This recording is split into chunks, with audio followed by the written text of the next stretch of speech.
It's time to abuse this meta teams. Welcome back to Cocky Gachas, and in this video, I'm going to share with you guys the meta teams in Reverse 1999 and also take a look at what the future entails when it comes to the future meta teams, right? Which ones are the most meta, right, so to speak, in the current patches in CN server. And first, starting off, I'm just going to introduce to you guys some Afflectors meta teams, starting with the Star Afflectors consisting of 37, Lilia, 2 Fairy, and 6. And you might be wondering, hey Cocky, why do you say that this is a Star Afflectors team when you have the Intellect Afflectors, right? And the reason is very simple. In Reverse 1999, the AP system means that you can actually allocate the AP towards your carry as well as the sub DPS, and you can probably don't act on your support units. And even if you were to act, right, the 30% extra damage will not help much given that this units deal less damage. So really the Afflectors matters the most for carry as well as sub DPS, which is also why you will see a mix of Afflectors when it comes to the support units for a lot of these Afflectors meta teams. And going back to this Star Afflectors team, the reason why this team functions so well is because, especially for Sea Serpent Raid, you definitely want to use this team for the Genesis bonus that 37 enjoys. However, also outside of this Sea Serpent Raid, for general content itself, the team functions pretty good because Star Afflectors itself do not have that many hyper carries, right? Only Charlie, I would say Lilia as well as 37. So these 3 units are the main hyper carry. The rest do not use AP that much. Regulus functions very well, but she's more of a sub DPS role. But this team specifically has both Lilia as well as 37. So in general content, you might want to allocate more of this AP towards Lilia to compensate for the fact that at P0, 37 is going to deal less damage for common content. But regardless, right, 37 is being supported by Lilia's follow-up attacks, and on top of that, 37 is a crit based unit, Lilia is a crit based unit, albeit she does not benefit that much from 2 Fairy, especially since she overcaps if you use like Thunderous Applause. 2 Fairy being this crit support that you really want, right? AP generous one, you don't really have to act at all.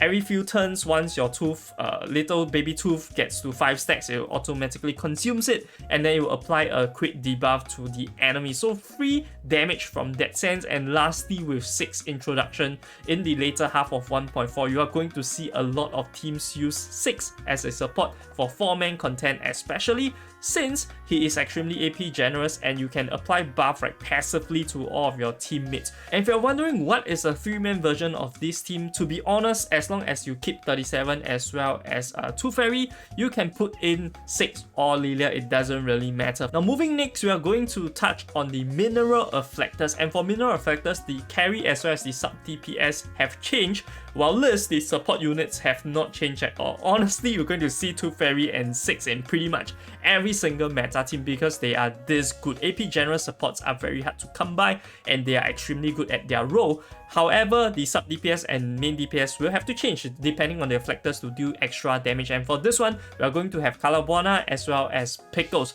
So everyone knows that Calabuana is currently the strongest mineral DPS that you can have, and she's able to do so because of the fact that she has all those planets that gives her extra buffs, and on top of that, she has the follow-up attacks. And adding on to that, the ultimate multiplier is definitely higher than a lot of other DPS, making her one of the best units in the game. And that coupled with Pickles, right, which is a really strong AP generous unit. Pickles doesn't need to move every turn. He can just basically AFK to gain the clarified topic stacks, and then subsequently be able to gain back the Muxi when he used the incantation. And also with that manipulation of the stacks, he's able to cast his ultimate that deals damage, and on top of that gives 30% damage increase to all allies for 3 turns. So this is extremely massive given the fact that Calabuana wants to use a lot of AP, wants to use a lot of actions, wants to use a lot of cuts. So from that perspective, they complement each other extremely well. And of course, the 2 other supports, like I mentioned, they are AP generous, which means they don't need to use much cuts for impact.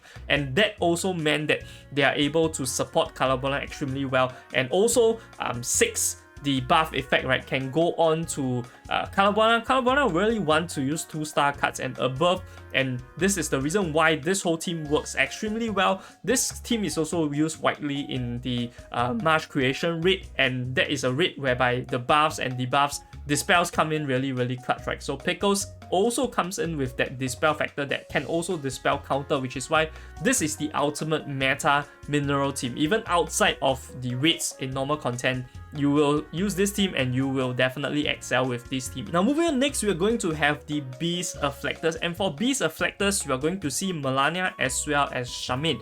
And of course, the usual 2 support units. They are not going to change, by the way, except for the last team that I'm going to introduce. There are some changes for 3-man aspects. However, for the Beast 4-man team, you can see it's very clearly same supports, but just changing with Charmaine as well as Melania. And the reason is very simple. Melania is, in my opinion, a better carry than Centurion at this point, especially if you were to add in Charmaine. And the reason is because Centurion's main benefit comes from her having good AoE aspects.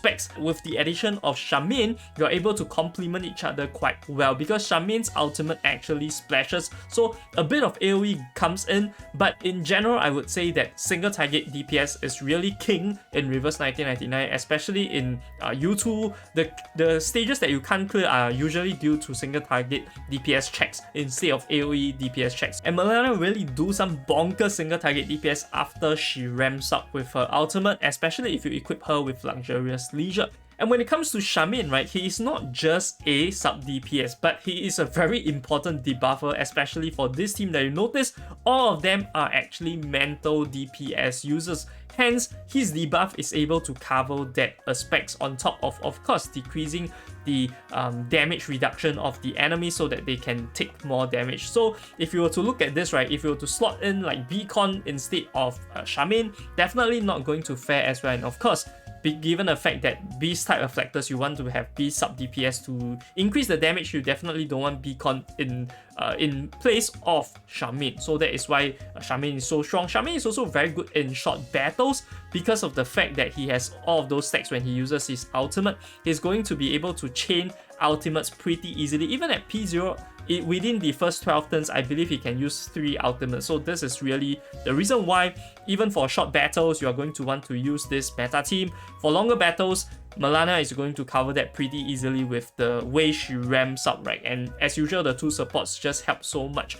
Both the Charmaine as well as Melania wants to be able to crit. In fact, most units would want to crit rather than not, right? So this is the reason why Tooth Fairy is so much favored. And if you really want to further ramp up the crit rate, you can use the debuff card on Tooth Fairy as you need to, especially on using ultimates to maximize the potential of the damage that you're going to output. As for 6, as usual, it's mainly for the buffs aspect. So this whole team covers everything, right? There is debuff, there is buff, there is high single target DPS, and this is the meta Beast team. Now moving on to our last Afflictors team for the Plant Afflictors. This is where some changes is going to come in. First, I'm going to touch on the 3-man meta team for Plant, and that is going to be the Jessical, Beacon as well as Sotheby team. So the reason why 3-man teams, right, is going to be slightly different from 4-man teams is because there is limited amount of slots and you have to fulfill all roles, especially the healer role. So if you were to slot in Tooth Fairy in place of Sotheby, you will not be able to provide the poison aspect. And in this specific meta team,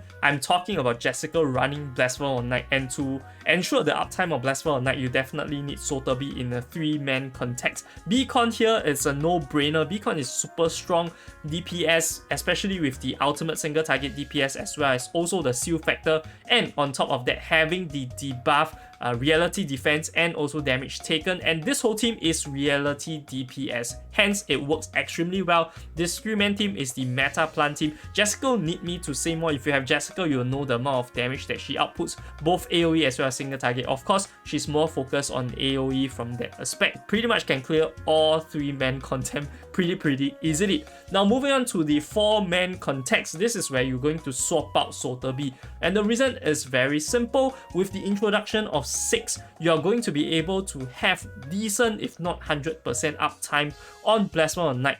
And the reason is because 6 priority to those debuffs that are not existing on the enemy. So with that itself, and with Beacon minusing one of those debuffs, right, in the reality defense, you are going to have an easier time upkeeping the actual negative status, right? So from the collection pool, it's random, but since I3 already give 2 random buffs, and then if you use the debuff card, you're going to get another 2 random buff for 2 rounds. it is going to pretty much ensure that the Blessed Knight is always going to be activated on Jessica on Chang'e. And the fact that there is a 4th slot means that the Blessed Knight uptime aspect, the negative status aspect, and the healing aspects do not need to be concentrated on one row. So you can definitely just remove Sotheby, and now you can put in a better healer in Tooth Fairy. So 6 covers the Blessed Knight uptime, Tooth Fairy covers the healing aspects, which is of course not possible if there are only 3 slots. Hence, this is the meta 4-man team. Once again, right, for 4-man team, pretty much you're going to see Tooth Fairy, you're going to see 6. This is just a set fact of Reverse 1999. When it comes to the meta, these 2 units are pretty much indispensable when it comes to the best teams, given the fact that they are AP generous, they are only 4 AP. Putting more AP on your carry, putting some of the AP on your sub DPS is going to outperform putting them on supports, which is why they are so premier. So this is the meta 4-man team, going to do a lot of damage, going to have a lot of application of debuffs, uptime, Blessed Knight, and Beacon being that powerhouse in the single target DPS, ultimate, and seal is going to make this team really well-rounded. Now moving on, next I'm going to touch on the future meta teams in CN server, right, 1.5 and beyond. And these teams are going to be pretty bonkers. Pretty much if you have this meta teams, right, you can clear everything. You don't really have to care much about Afflictors. I don't know where the balance of the game is going to go towards, but this is going to be the fact, except for certain rounds or certain stages whereby it counters specific mechanics that does not allow the team to function. Outside of that, Afflictors isn't that big of a deal anymore. So the first one being the 1.6 369 Tooth Fairy team. So the CN server people actually call this a 369 because you are going to have 37, which is a 3, 6, which is a 6, and then 9, which is Qiniang. So 369 plus Tooth Fairy. So this is an evolution of our current meta support team, which is the 6 and Tooth Fairy being prevalent on every single 4-man team. In addition to that, once you have Qiniang, she is the best DPS in the whole game, be it AoE, be it single target, pretty much power creep every single piece of content out there. So you're going to have Qiniang and 3 of these units, and the last slot is going to go towards 37 as a support for Qiniang. So of course this meta team, right, is so popular because it works extremely well. This doesn't care about Afflictors, this is a thematic team. So first up, with 6, you are able to give the buff so that Qiniang, she is able to gain her Drunken Stacks, and with her Drunken Stack, she's able to follow up more. And if she follow up more, she's able to trigger the 37 follow up from the Eureka Gate. So this is an endless loop, and Tooth Fairy is just that support that comes in, or the healer that comes in to apply the debuffs while not moving at all and being an extremely good healer on top of that. So this whole team pretty much flawless as long as Qiniang doesn't get counted out of her channeling status. You're going to see this team everywhere in 1.6, and for people that have 37, you're planning to pull for 6, you're planning to pull for Tooth Fairy, I doubt you're going to miss Qiniang. So in the future, every limbo, you can use this team. Of course, right, there's the top and the bottom, so you have to plan for a second team, but if there's a tough limbo, pop in this team. It's probably going to clear you the limbo, it's probably going to clear you the U2.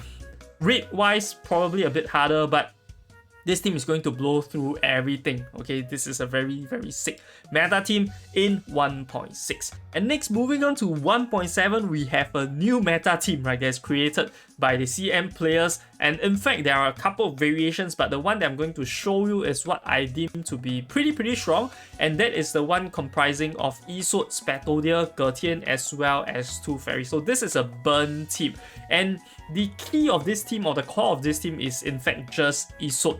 Yisod is way too busted. I've seen CM players, some of the tier lists putting her in 0.5 tier. I think that is ridiculous. She should be on tier 0. Regardless, this team, the way it works is that Yisod produces a ludicrous amount of burn stacks, and this burn stacks deal damage. Of course, it is substantial damage, and on top of her prelude, interlude, all the finale, all this kind of nonsense that provides a lot of those pre-ignition that is going to even more, right, burn the enemies, right. This is the whole premise of the burn team, and of course it unlocks Spatodia. Spatodia is able to deal high amount of damage with her ultimate, because 15 stacks is honestly a joke now with Yisod. I think this is quite like this is quite the sentiment across all of the CM players right now. It's pretty much non-needed. And even if you were to not run Spatodia in this team, right, Isot can pretty much run with other units and make a meta team of their own. But this is what I deem to be the strongest. Spatodia being extremely strong with Isot, and Isot being extremely strong by herself. So these two are the burn units. And with Gertian, what Gertian does is to provide the source of passive damage by his AP generous aspect, and also the fact that the bone of shit, whatever that negative status is called, is able to activate BON. So Blasphemy of Night is able to be activated on both Spatodia as well as Isot. So you can pretty much run to Blasphemy of Night. You're going to find extremely powerful. Blasphemy of Night is the strongest Psycube after Rock. So if you're able to have a 100% uptime, you're going to be way stronger than a lot of other teams. And in fact, this Blasphemy of Night Psycube is stronger than if you were to use their exclusive Psycube. So definitely run Blasphemy of Night in this optimal meta setup. And then of course 2 Fairy is 2 Fairy, right? So you always want to bring 2 Fairy if you can. If she doesn't die, just bring 2 Fairy to activate the crit debuffs, and Spatodia also have a crit aspect that she wants to utilize. So overall, this team works extremely well. With Gertian itself, right, if you are able to sustain, enable that he AFKs a lot, then you are going to have like the most crazy AP generous sub DPS. Now of course, while the meta teams are important, a lot of times clearing Limbo is about the strategy. So if you are interested in seeing how to clear the current Limbo cycle for the month of March, definitely check out this video. I'll see you guys over there. This is Corky Gachas, signing off.